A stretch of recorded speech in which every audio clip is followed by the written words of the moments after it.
ஆக்னியை control பண்ணணும்னு நினைக்கிறவங்களுக்கு இது ஒரு பெஸ்ட் ப்ராடக்டாக இருக்கும். நான் அந்த க்ரீமை 3rd டைமாக பர்ச்சேஸ் பண்ணுறேன். ஏன்னா எனக்கு அவ்வளோ பிடிக்கும். என்னென்னா இது வந்துட்டு ஃபஸ்ட் நான் என்ன நினச்சி வாங்கினேன்னா, டார்க் ஸ்பாட்ஸ்லாம் போகும், பிம்பிள்ஸ் போகும் அப்படின்னு சொல்லி தான் ரிவ்யூ போட்டிருந்தாங்க. நான் பார்த்துட்டு வாங்கும்போது டார்க் ஸ்பாட்ஸ்லாம் போகல.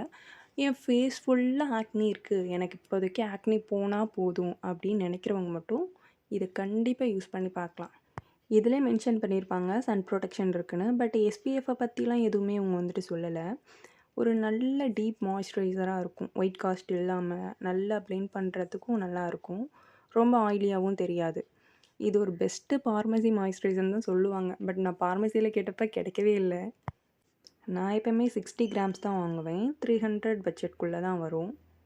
உங்களுக்கு ஃபேஸ் ஃபுல்லாக ஆக்னி இருந்தால் கண்டிப்பாக இதை வாங்கி யூஸ் பண்ணி பாருங்கள். எல்லா ஸ்கின் டைப்புமே சூட் ஆகும். ஏன்னா என்னோடய ஸ்கின் டைப்பே கொஞ்சம் சென்சிட்டிவ் தான். ஏன்னா எது போட்டாலும் எனக்கு ஒத்துக்காது. இது மட்டும் தான் ஒத்துக்குச்சு. இது போட்டு தான் நான் கொஞ்சம் இப்போதைக்கு ஆக்னி இல்லாமல் இருக்கேன். என் ஃபேஸ் கொஞ்சம் பார்க்குறதுக்கு பெட்டராக இருக்குன்னா அதுக்கு இது ஒன்று மட்டும் தான் காரணம். நான் இதை கண்டினியூஸாக தான் யூஸ் பண்ணிகிட்ருக்கேன்.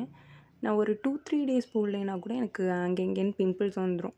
ஸோ அதை யூஸ் பண்ணியே ஆகணுங்கிற மாதிரியே தான் நான் வந்து யூஸ் பண்ணுறேன்.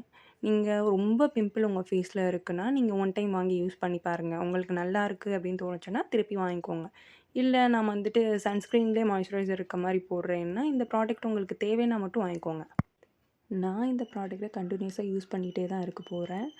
இந்த ப்ராடக்ட் வேணும்னா இந்த ப்ராடக்ட்டோட லிங்க்கு டிஸ்கிரிப்ஷனில் இருக்குது.